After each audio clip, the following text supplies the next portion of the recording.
கரூர் பேரிடர், கரூர் பேரழிவு கொடுத்திருக்கக்கூடிய அரசியல் செய்தி, பொலிட்டிக்கல் மெசேஜ் என்னன்னா, minimum numbers for farming a government. அந்த 118 தனியாக கூட்டணி இல்லாமல் திமுக 118 மேஜிக் நம்பர் வாங்கி ஆட்சியை தக்க வைத்துக் கொள்ளக்கூடிய அந்த வாய்ப்பு என்பது அறவே பறிப்போய் இருக்கிறது.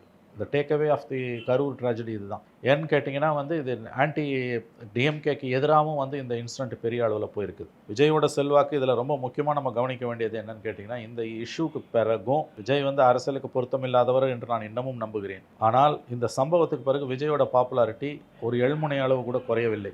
அதான் இதில் இருக்கக்கூடிய மக்கள் நம்ம நினைக்கிறோம், பத்திரிகையாளர்கள், அறிவிச்சு நம்ம அந்த வீடியோ பார்த்ததற்கு பிறகு பல மக்களும், அவர் எஸ்பெஷலி முன்னாடி சாப்பிட்டு அணுகுனவங்க கூட அவரோட அந்த வீடியோவுக்கு பிறகு பலரும் எதிராக பேசுறதை பார்க்குறோம். அது யாருன்னு கேட்டிங்கன்னா அறிவிஜீவிகள், பத்திரிகையாளர்கள் அந்த தளத்தில் இருக்காங்க. திருவாளர் பொதுஜனத்தை பார்த்தீங்கன்னா விஜயோட கோர் சப்போர்ட் பேஸ்ன்னு நாம் சொல்கிற ஒரு விஷயம் இருக்கு இல்லையா, அது இதில் எள்முனை அளவும் டிஸ்டர்ப் ஆகலை. அரசின் மீது தான் கோபம் இருக்கிறது, அரசு தவறிவிட்டது அல்லது சதி வேலை இருக்கிறது என்று மக்கள் நம்புகிறார்கள்.